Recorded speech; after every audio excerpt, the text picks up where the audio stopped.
Hey guys, I'm Jared Poirier, and welcome to my movie review show where I talk about movies. So usually on this show I like to talk about new movies, movies that have just come out in theaters or just been released. But every once in a while I like to go a little bit back in time and talk about some movies that came out before I started this channel. So today we're going to be talking about a movie that I watched recently called 10 Cloverfield Lane.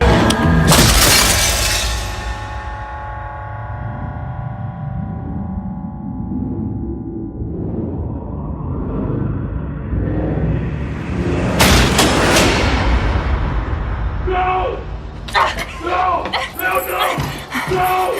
Don't open that door! They're going to get all of us killed! Something's coming.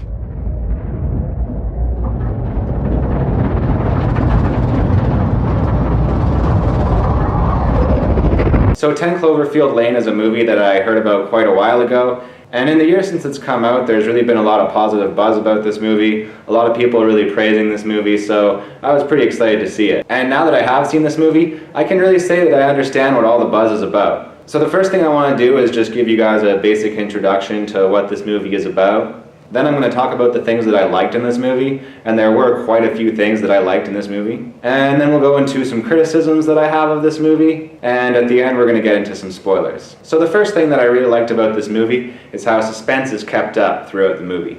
Because the entire time different things are happening, and you're really trying to figure out what's going on. The filmmakers give you a couple hints here and there, but if you're anything like me, throughout the entire movie you are trying to piece it together, and it's done in such a good way where you can't really predict what's going to happen. So basically what's going on in this movie is that you have this woman, Michelle, and she's basically just trying to run away from her problem. She's having some relationship issues and some stuff like that, so she's just kind of running away from those issues. And what ends up happening is she ends up getting hit by a car, and she wakes up in John Goodman's creepy survival shelter. And at first she's chained to the bed, so instantly she begins to think that she's been abducted. But then throughout the film, John Goodman is kind of oscillating between being sort of nice, but also really creepy. So you're kind of wondering what's going on the entire movie. So basically John Goodman is trying to convince our protagonist here, Michelle, that there's been some sort of apocalyptic calamitous event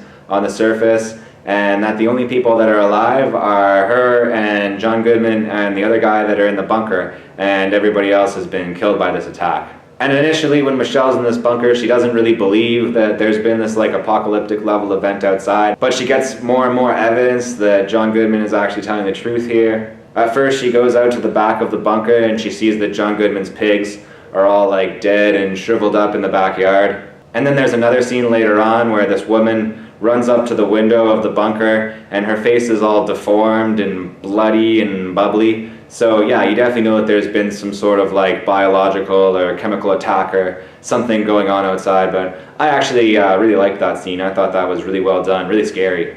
So yeah, for me, as an audience member, this movie I was really engaged the entire time because you're trying to figure out A, if John Goodman is really a crazy person, and B, if this apocalyptic event has really happened on the surface. So yeah, for me, I just stayed really engaged throughout the entire movie. I was really interested to see what happens.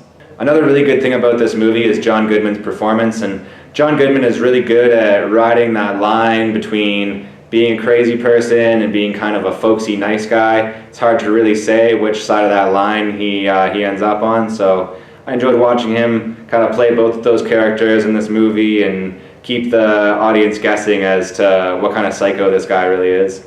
I also really liked the small setting of this movie. I like when movies are pretty contained, and it just gives an opportunity for the different characters to play off each other, so I really like that type of thing in movies. Alright, so in order to say anything else about this movie, I unfortunately have to go into some spoilers here. So I'm going to give you guys a few seconds to click off this video if you don't want spoilers for a movie that's been out for over a year right now. Spoilers. So near the end of this movie, Michelle actually ends up finally getting out of the bunker, and she's able to put together a hazmat suit, out of some shower curtains and stuff, so she's able to, get out of the bunker, get out into the real world.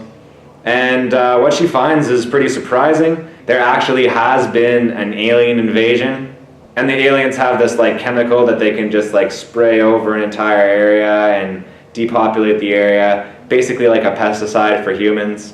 And yeah, I was fine with it being like a whole alien invasion thing. I mean, the CG on the ships didn't really look that good, I guess, but it was okay. But the thing that I really had a problem with comes right after that, where an giant alien ship thing attacks Michelle, and she makes like a Molotov cocktail out of some booze that she had in her car, and yeah, throws it at the alien ship, and the whole alien ship explodes.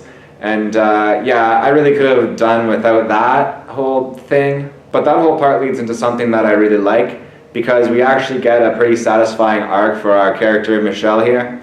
As she's fleeing the whole area of this crisis, she hears on the radio that people who are wanting to run away from the alien invasion can go to one area, and people that want to fight the alien invasion can go to another area. And where she was running away from her problems before, here Michelle actually chooses to go and face her problems. She goes and fights the aliens. So yeah, we get a satisfying arc for Michelle here. So yeah, guys, 10 Cloverfield Lane. This was a really suspenseful, mysterious movie. I really liked the small setting, and I kind of wish that the movie would have just stayed there the entire time. Didn't really need all the CG alien stuff in this movie. The character building stuff in this movie was really interesting. I was invested in these characters. I was always invested in the story. I really wanted to know what was going on and what was going to happen. So 10 Cloverfield Lane, it's a really good movie all in all. I'd definitely go check it out. So yeah, guys, that's going to be it for this week. I hope that you guys enjoyed this video. As always, thank you guys so much for watching, and I will see you guys next time.